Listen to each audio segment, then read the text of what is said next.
are absolutely right. There's a lot of projection when the Western commentators are talking about China. One of their favorite thing about, when they talk about Xinjiang is there's genocide, or they're talking about a slave labor employed in growing cotton. I mean, this is deliberate. This is because they know United States has a history of using slave labor to grow cotton, right? We actually visited cotton field in Xinjiang. So Xinjiang, most of the cottons now they're harvested by machine, but there are human cotton pickers. We ran into one. So I asked her, so why she's picking, because apparently the machines, the harvester, it's hard for the harvester to get the cotton when they're making the turn. Apparently they can't do it when they're turning. So she's employed to pick the corners of the cotton field where the cotton picker machine couldn't pick.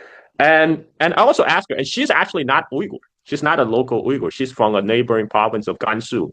And she came to Xinjiang about 20 years ago, and I asked her why. She said because there's no job at home in Xinjiang.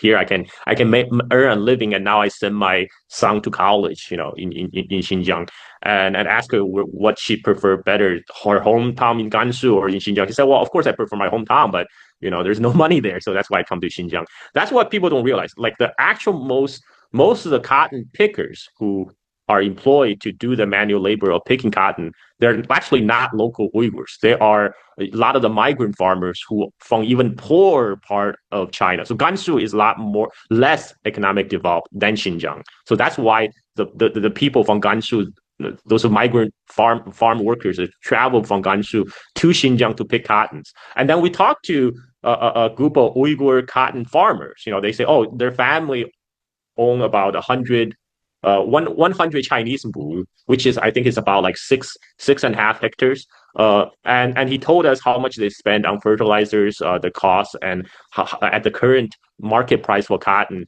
how much they're selling, they're making. They make decent living. They make good living.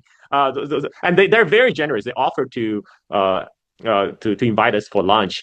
I really wanted to, but we were running short of time. As I say, we're like going from a point to a point to a point. We are, if we had time, I so wanted to go to their house, and because the Uyghurs, they're very hospitable people.